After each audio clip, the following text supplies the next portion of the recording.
world has fallen into devastation. The dead rise and rot festers. The lords of the end times are coming, and in classic Total War style, you get to write their stories.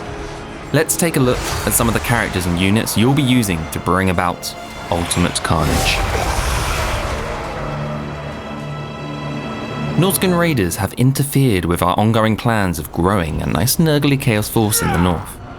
Before we can take on the Empire, we must consume these pests. The Glottkin are a jack-of-all-trades master of being gross, an all-purpose costly spellcaster with an incredible constitution. Otto, Ethrak, and Gurk are well equipped at killing any infantry. Anti-large, anti-hero, anti-anti, basically, run. Oh gosh, these perfectly sane gentlemen have replaced their arms with swords. The Flayakin are unlucky marauders who spend a bit too much time around the Skaven. We've given them vanguard deployment so the rest of our marauders don't have to look at them. Anti-infantry nightmare fuel. No thanks. Akin to the Chaos Warhounds, the giant-spined Chaos Beast's very existence is pain. Bad news for any routing units. It's fast, it flanks, and it's looking to vent its all-consuming rage on anything that moves. And if you do decide to face it, you'll find that its barbed hide reflects damage back onto its attackers, so you can feel that pain too. The Norskins surrender to becoming our vassals, dedicating their souls to the spread of Nurgle's blessings. As we spread down into the old world, the Empire lead their noblemen against us. Putrid Blight Kings have been blessed by one of Blode's demon flies. Wonderful. They come in 3 flavors: axe and shield, dual axes, and great weapons. They're incredibly tanky, slow, and disgusting. Alright, who ordered the living blight? Basilisks poison the very ground they walk upon. No wonder they excel at debuffing the enemy with their poison attacks and various abilities. Adorned in impenetrable plate armor, forged by the Chaos Dwarves, the Chaos Siege Giant is a titanic living weapon, capable of cleaning up whatever stands in its way, including walls and various living obstacles, to leave a nice fertile patch for Nurgle's guard. Ever failed to kill a Kraken and let Papa Nurgle fuse it onto your body? No, just gut rot spoon then. To be fair, he is very good at killing other things. Big things. Armor piercing, anti-large, monster duelist, aquatic. Yeah, aquatic.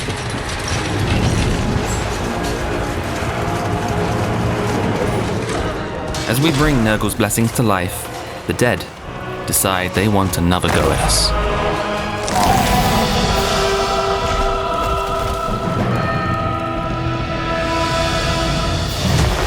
Nurgle loves to be creative with his mount offerings, and a huge mutated chaos beast in the shape of a gargantuan maggot is, well, it's art in my cursed opinion.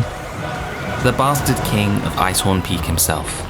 I hear Orgot's demon spew is hundreds of years old, and nigh impervious, but not immortal, which he's not too happy about.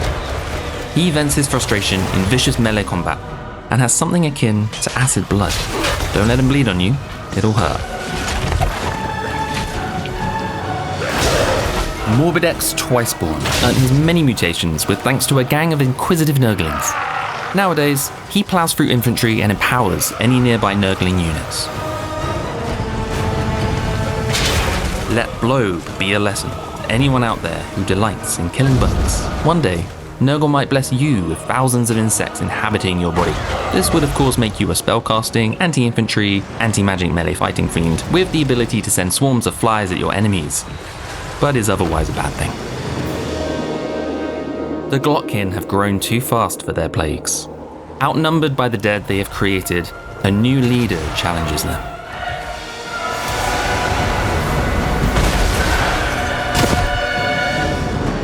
Nagash is a magical powerhouse, boasting vast reserves of winds of magic, access to the lore of undead, a low miscast chance, high recharge, and the ability to summon vastly more undead than his necrotic companions. All of that wrapped in heavy armor and with decent melee stats. Long story short, good luck, old world. His early victories relied on the unassuming forces of the reanimated dead, and the ethereal. Souls caught and denied entry into the realm of Mor, the spirit host, are little more than a distraction. They wear no armor, carry no physical weapons, and suffer no form. As incorporeals, they're perfect for harassing units who lack the means to slay them. Probably worth finding something else to fight, mate, yeah. Okay. Corrupted agents of Pratra, the Morghast were once the Hammerai. Now, they are corrupted servants of Nagash. The harbingers boast heavy armor, dual-wield swords, and cool wings. Sigma save any infantry on the receiving end of their wrath. Tomb Heralds are the champions and trusted bodyguards of the Tomb Kings. Selected from the devout ranks of the elite, these single-minded warriors are designed for cutting down any brave figure attempting a shot at their lord. They will boost their lord's physical resistance and the leadership of those around them, and with their lord still in action, they will be unbreakable. As do most who seek to conquer the old world, we came across an infestation of rats. To see vampires battle alongside the Tomb Kings is not a common occurrence, but we demand it. Nagash demands it. The Leash High Priest is an undying member of the Nehekara's mortuary cult, holding the secrets to one life. Keepers of the arcane, Leash High Priests call upon the laws of light, death, undeath, and Nekahara to cast terrible curses upon their foes. When mounted, they're a spellcasting infantry nightmare.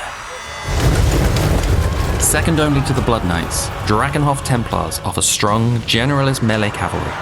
With high leadership, high armor, and an ability that grants regeneration, these Templars have solid staying power. Held aloft by the spirits of Nagash's enemies, the Coven Throne is a war machine that specializes in draining the enemy's will to fight, reducing their offensive capabilities. Its scrying powers leave no enemy hidden on the battlefield, and with a few bound spells and abilities, this levitating bone frame construct should be dealt with swiftly.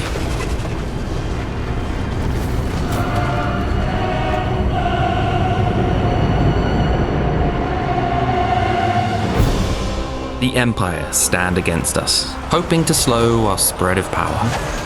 The Archai are the strongest of the Morghast, and deeply loyal to Nagash. With their two-handed halberds, they're adept at slaying elite, large units. Leader of the Blood Dragons, Wallach Harkon made himself Grandmaster by slaying or turning every knight in the once noble order. He's quite possibly the strongest fighter within the vampires. With access to the lore of vampires, this high-attack, armor-piercing duelist is a terror on the battlefield. Dieter Helsnish, a powerful master necromancer.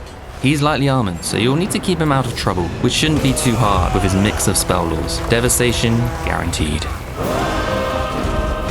This shrine to the god of death crashes into combat with devastating effect. The Khemric Titan unleashes pure chaos through a blast of scarabs to the face, and a wonderfully disorientating sandstorm to protect it at lower health. If you do take it down, expect its explosive release of spiritual energy to take you down with it. It causes fear and terror because of course it does. This battle is one outcome of many, but there are more actors to this theatre of war. Join us next as we delve into the units harnessed by Boris Todbringer and Gracia Thankful. Thoughts? Predictions? Leaks? Don't show those. But do tell us the rest in the comments below, or follow our links to wishlist now.